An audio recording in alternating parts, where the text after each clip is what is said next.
All right, there we go. Now I can go back to sharing my screen.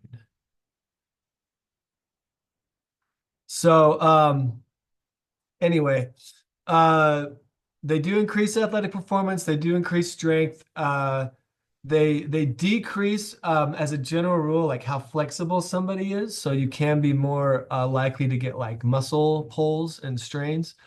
But it's really the side effects that make these so bad. And basically, what the steroids are is it's like the versions of the sex hormone testosterone, basically. And so it messes with your sex hormones. We got, males, all people have both hormones, but males primarily use testosterone, women primarily use estrogen and progesterone.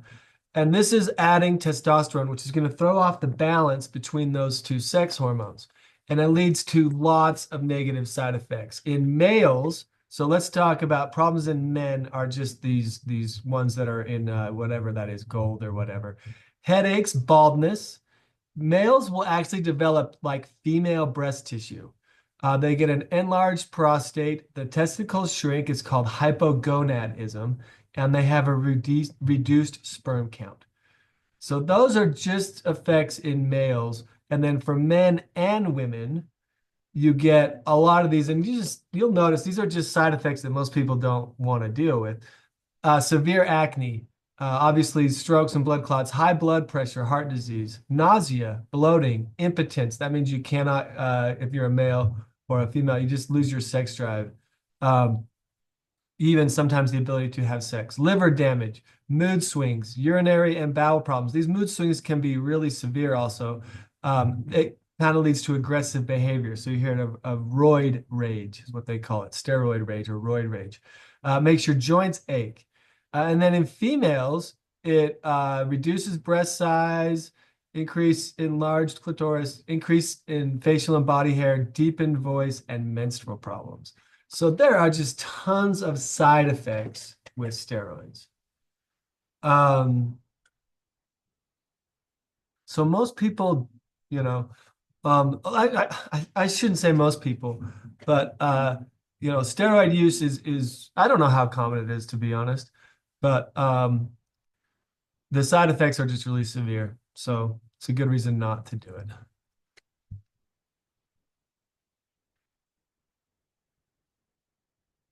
Give you guys a moment to write these down. Anyone have any questions or comments about steroids? This is the only slide on steroids.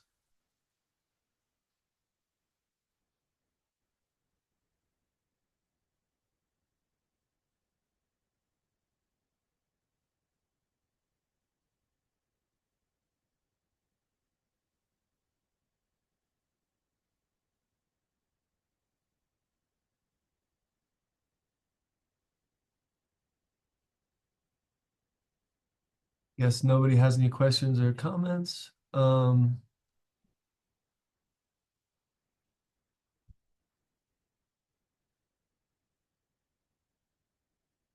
This does not include things like creatine or protein shakes. Those are not steroids. Those can help you build muscle mass and increase performance, but those are not steroids.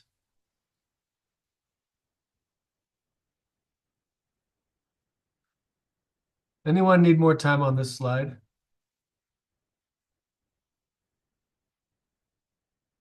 No? All right, next one. Prescription drugs. Um, the main ones we're talking about here are opioids, but also the benzodiazepines and the amphetamine salts or methylphenidate, which is Ritalin. Um, these drugs are okay to use when under the supervision of a qualified physician, although you'll find out later that these opioids were way overprescribed in the 80s, 90s, and even the 2000s, and mainly probably the 90s and 2000s. And a lot of people became addicted because of a prescription. Um, they can be used in to help with like anesthesia or pain after surgery.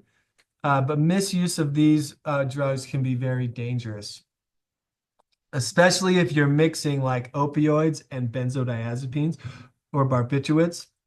Both of these depress the nervous system and suppress your respiratory rate. And so there's a high risk of overdose on these if you combine these drugs. And anyone remember, I said that opioids and benzodiazepines, they work synergistically. Does anyone remember what synergistically means?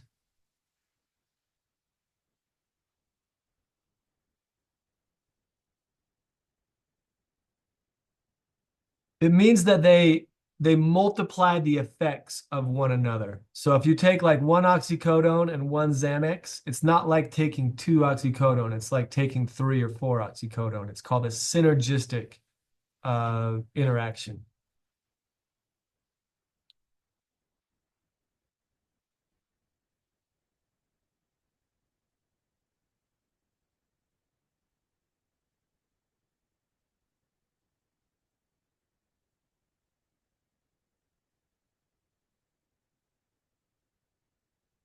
I mean, you guys aren't visible in your screens at all. That's going to not get you marked present.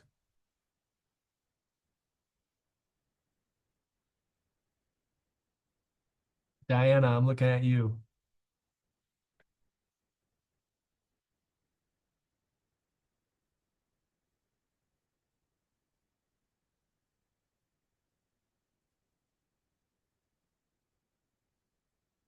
Yeah, Naomi, I know about your camera. I'm looking at people who haven't messaged me about it.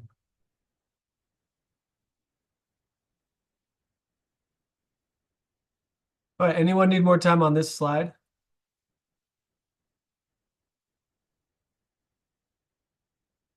It's like no. All right.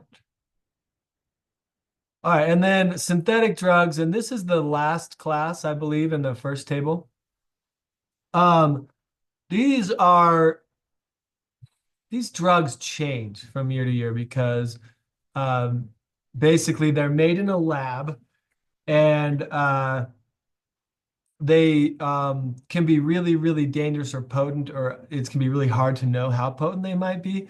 So there was this drug called Pink or Pinky a few years ago that looked kind of like this. It was like a powder, kind of like a pink powder, but like heroin, but like more pink. And it killed two 13-year-old boys in Utah. This was about 10 years ago. That got it from a Chinese supplier online. They didn't know how powerful it was, and they overdosed on it in one use. So these are um, drugs that are supposed to look kind of mimic opioids, but they're not the same.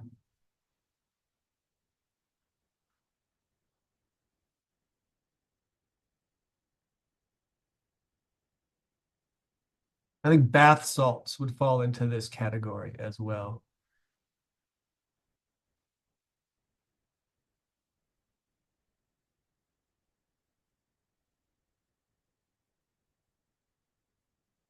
Not a ton to write here, because you can just say that the effect depends on the drug, and then the example would just be this pinky or pink um,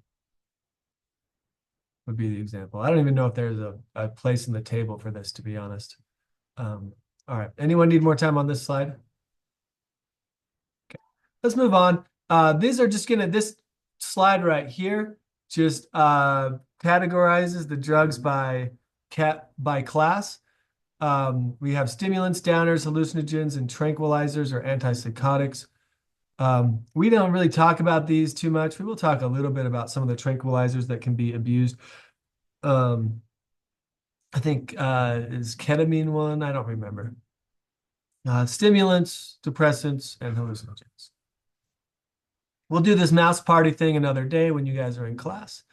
All right, so federal drug classes. We're on to the second part of the notes now. We're going to start off by defining abuse and dependence, and then we'll go through these drug classes. And this part of the notes goes relatively quickly, but I do add in I think, hopefully a lot of interesting little side bits. So pay attention. Um, Basically, there's 5 classes of controlled substances, 1 through 5. 1 being the highest potential for abuse with the least medical value, 5 being the lowest potential for abuse with the most medical value. So let's define abuse first. Abuse is inappropriate use, unwarranted use, overuse, and it doesn't always have to lead to addiction to be abuse. You could abuse alcohol one weekend, like a month, and not get addicted to it, probably. Now, not everyone is going to be in that case, but a lot of people would be able to do that. It's, drinking, that binge drinking, which we defined earlier, that's abuse. That's overuse.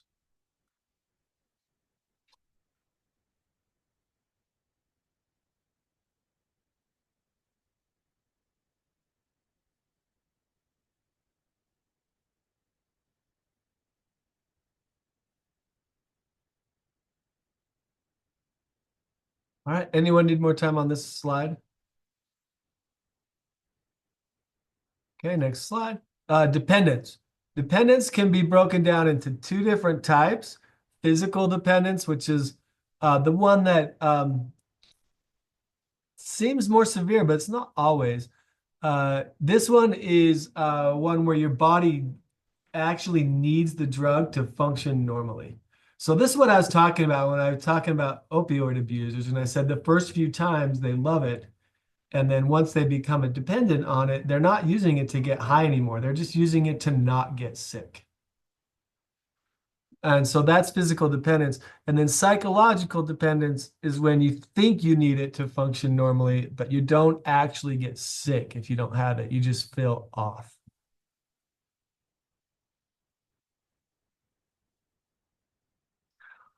Physical dependence can take a while in some drugs cases, or it can happen really quickly.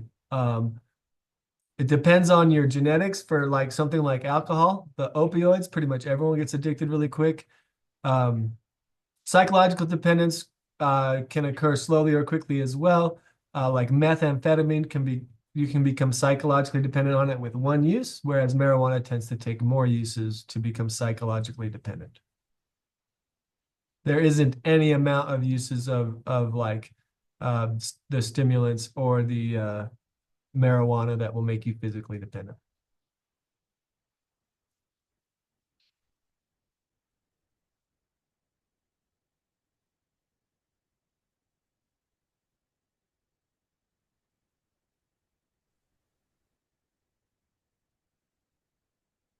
All right. Anyone need more time? Okay, let's move on. These are the most dangerous, harmful drugs. Like I said, there's some like you don't have to take notes on this, but it's just kind of interesting. So, like I said, heroin is the one that I will do my best to make you guys really afraid of because it is so dangerous. Here we have cocaine, barbiturates, which again, like I said, are not really that prevalent anymore. Methadone, not as dangerous as heroin, but it can be really dangerous as well. It's an opioid. Alcohol, even though it's legal, can be really, really dangerous and really harmful. It harms a lot of people. There are a lot of alcoholics out there.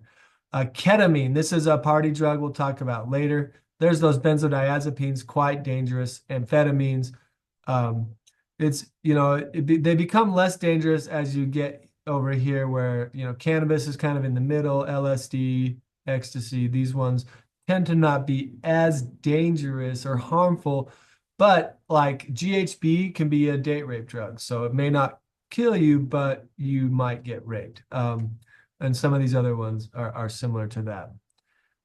Let's move on. This one shows dependence on this left side, physical harm over here. Here's heroin way over here, almost in a class all by itself. Cocaine, barbiturates, and then you got cannabis up here, high on dependence, not that high on physical harm. And then some of these other ones also. Any questions on these slides? I just think they're kind of interesting. This is people that die. Let's see. Could you form dependency with the drug that you wouldn't normally if you were far younger, like a child? Um, So I wouldn't say that you would form dependency easier if you're younger, but it can mess up the way your brain functions more if your brain is still developing. So you guys probably have heard this by now. Your brain develops until you're somewhere between like 26 to 28. That's when it stops developing. So ideally, like the legal age to drink and smoke and stuff would be that age, not 21. But the younger you are, the more impact it tends to have on your personality, and the more likely you are to become addicted to it. Now, that doesn't necessarily, it's not necessarily because of your age, it's correlated with age. Young people tend to be less good at impulse control, for example.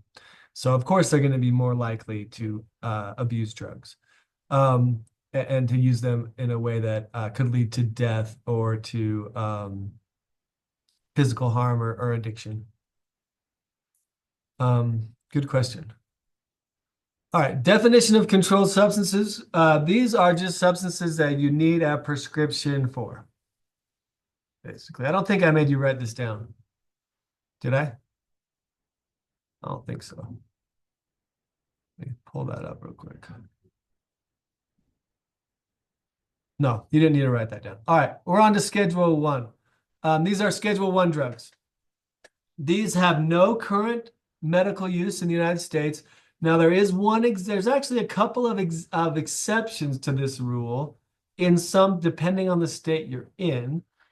And some of these will probably be reclassified. In fact, there's a push to reclassify marijuana already. Um, so again, these historically have never been prescribed, but that can be changing for a couple.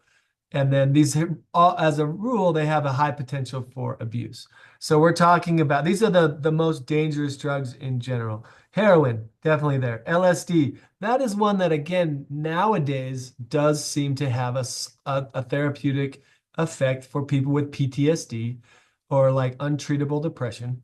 And so that one could be changed. Marijuana definitely will be changed. In fact, let me look this up real quick. There was a article about this just recently.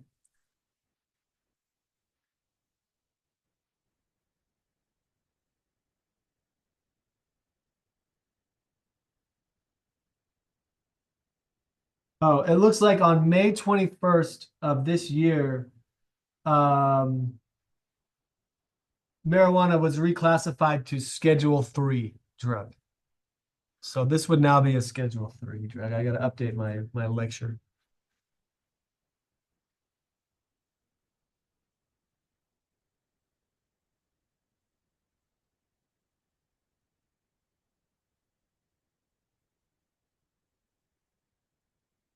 All right. Anyone need more time on this slide? Looks like I still see people writing. I'll give you another moment.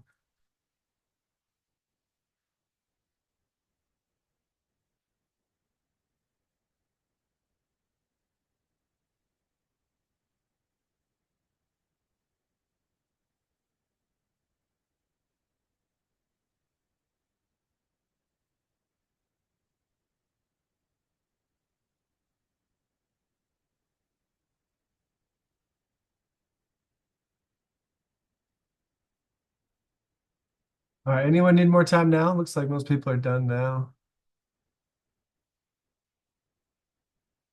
All right, let's move on. Schedule 2 drugs. These are, slightly less dangerous and slightly more medicinal use, uh, but still really harmful. So we're talking about narcotics here, opioids, which in my opinion, they really, as far as danger goes, they really should be Schedule 1. But because they are effective pain medicines, um, they are Schedule 2. And then your amphetamines or your ADHD drugs. These are also Schedule 2. So Schedule 1 drugs, historically, you would never get with like there's not even a prescription available. With these drugs, there is a prescription available to get these drugs.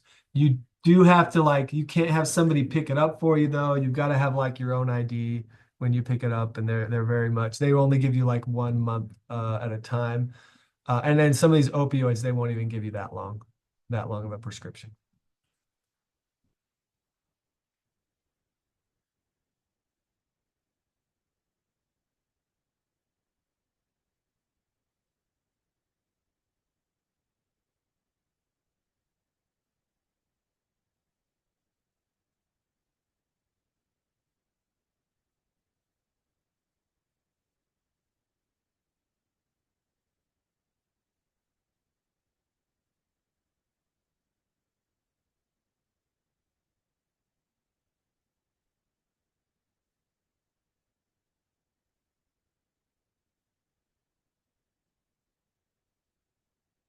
All right, anyone need more time on this slide? Yes, okay, it's fine. We only got three more classes to go, and then I've got a few other slides, and then you guys can work on the reading guide. Or three other schedules to go, sorry.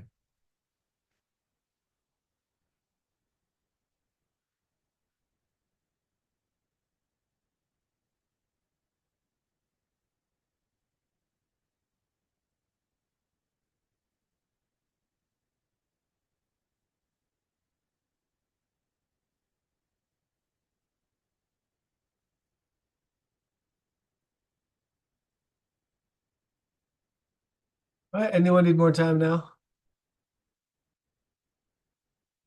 Okay, schedule three.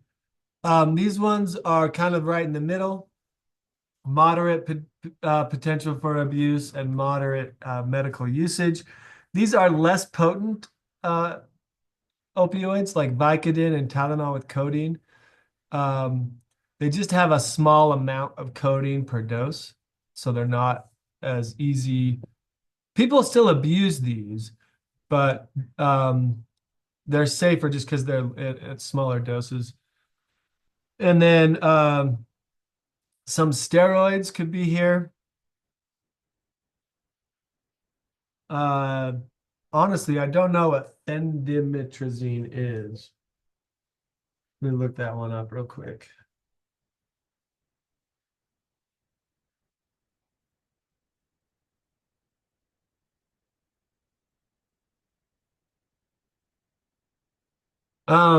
This is an appetite suppressant. I don't even know what it's prescribed for.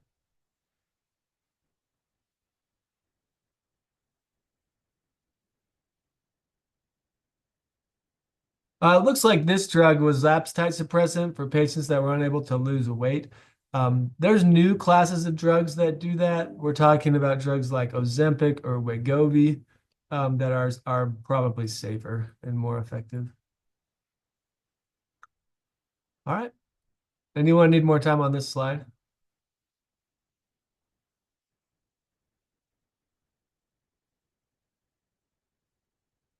Okay, let's move on. Schedule four. These ones, low potential for abuse. Even though I disagree with that, in a lot of cases, I think some of these should almost be scheduled two.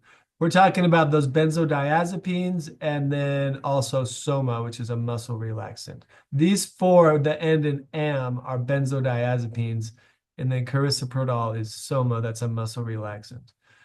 Um, these drugs are relatively addictive and harmful, um, especially harmful when combined with opioids.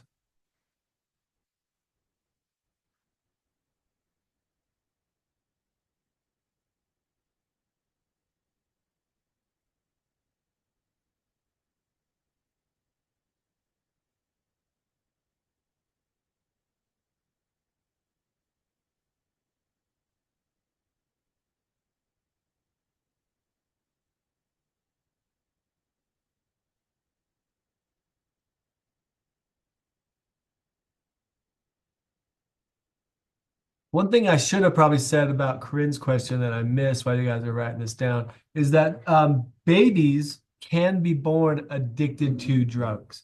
So if like a mom is an opioid abuser throughout her pregnancy, their baby will be born addicted to opiates.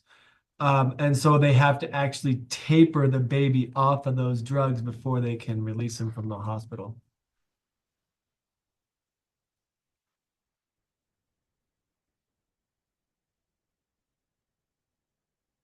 All right, anyone need more time on this slide? Not a ton to write here. Okay, last class, schedule five. Low potential for abuse, um, but you still need a prescription for these. We're talking about like cough medicine with codeine. And in fact, I'm just going to go. Oh no, I should leave this up because it's got in the example.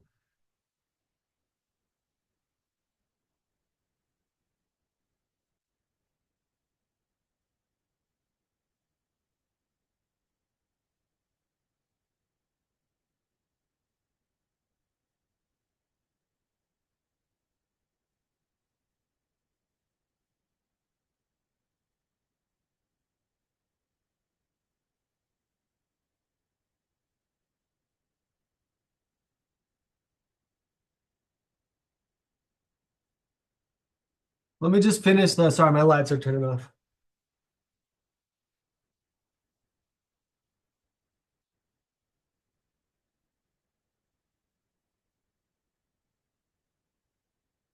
All right, let me just finish the lecture. There's a few more things that we're going to talk about. Then you can work on the reading guide. But you do got to stay on the Zoom until 10:50. These are those schedules again, just summarized. If you missed any notes, they're right here on this one slide. Um, let's just talk about marijuana real quick. So a couple slides here on marijuana. This is the prevalence of people that use it by age, and this has changed actually a lot because it's now legal for under prescription. And so we're gonna come back at this. I don't think I'm gonna spend a lot of time on that slide. This is for younger people, grade 7, 9, and 11. These are gateway drugs. And what we have here is you have grade 7, by grade 7, like 2 out of 10 students have tried alcohol. 1 out of 10 students have tried inhalant, and less than 1 out of 10 students have tried marijuana. By high school, those percentages increase, except for with inhalants. Inhalants stay pretty low. Marijuana is up to 2 out of 10. Alcohol is up to 4.5 out of 10. And by grade 11, it's over 60% of students have, or 11th graders have tried alcohol. This is the whole country, not in Utah. It'd probably be a little lower in Utah. And about 40% of students have tried marijuana. Now, of those students who try those drugs, how many of them go on to become like harder, like abuse more addictive and harder drugs? Um, it's going to definitely go up because these people are using drugs illegally because they're underage, even if you live in a state where marijuana and alcohol are legal for 21. And so they're more likely to engage in illegal activities, which means they're more likely to abuse harder drugs. Kind of the idea. Um, these are the number of people that abuse, like, this is when marijuana was illicit. It still is for a lot of people, but by far the most abused drug. And then pain relievers, and then it kind of goes down from there. Um, Not a whole lot more there. This is one thing that is interesting. A new look at a way of looking at drug-related deaths. So people that died using marijuana, this number here, they use marijuana as a gateway drug. This number here, which is quite a, these are like more than a third each, probably would have progressed to fatal drug use no matter what. And then a small percentage of people start with other drugs. So it is very common that people that die of drug overdose start with marijuana. This is hospital emergency room visits, and you can see cocaine has the most, and then marijuana, and then heroin. Heroin is again the most deadly, but it's not as abused as commonly as heroin, or sorry, as marijuana or cocaine. And these are annual deaths from different drugs. Tobacco killed the most. Poor diet and exercise killed almost as many as tobacco. Alcohol killed the next most, then prescription drugs, then motor vehicle crashes. I would guess that opioids would be somewhere right in between here, alcohol and prescription drugs, or maybe near prescription drugs.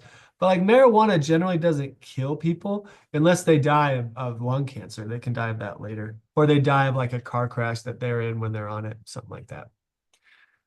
These are just how mood disorders relate with marijuana dependence. It is the truth that people that have mood disorders are more likely to abuse marijuana, or vice versa. People that abuse marijuana are more likely to have mood disorders like depression, like anxiety. Um, now, this is a little bit like the chicken and the egg. Which one comes first? It depends on the person. We kind of already talked about that.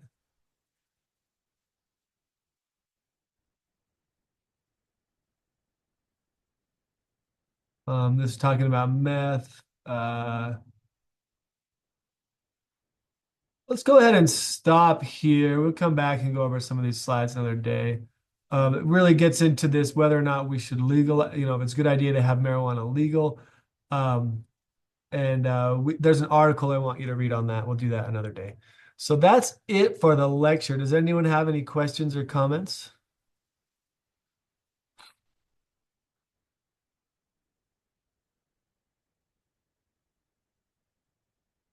Okay, well, I'm going to stop sharing my screen then. You guys have the rest of the time to work on the reading guide. What you are responsible to do today is, let's see here. It's not a ton today. It's a little bit less than last time. Questions 4 through 11. So you need to do questions 4 through 11 on the reading guide. Once you are done with that and you've submitted it, you can sign off. So Naomi is the only one I think that's submitted it so far. So she's good to go.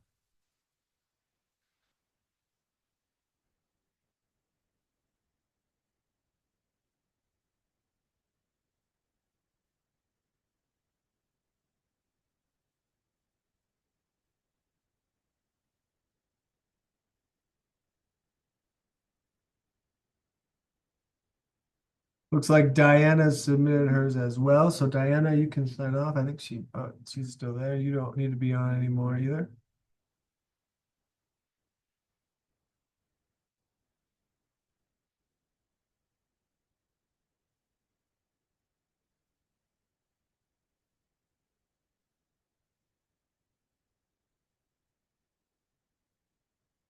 If you do finish the reading guide and you want to sign off, just send me a message in the chat saying you finished. I'll verify that on my iPad and then I'll let you go.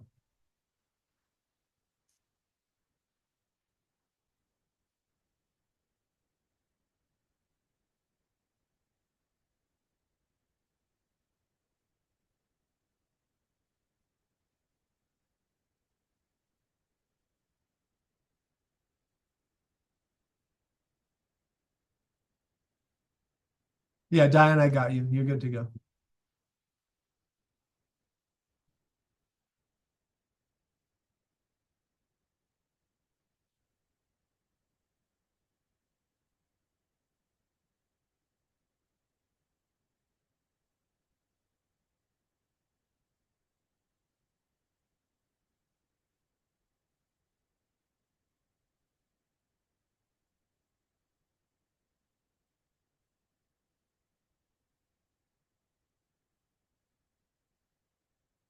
Imogen, I got yours. Let me just check it real quick. You still need to do the vocab, Imogen, though. That was from last time, but you still need to do that.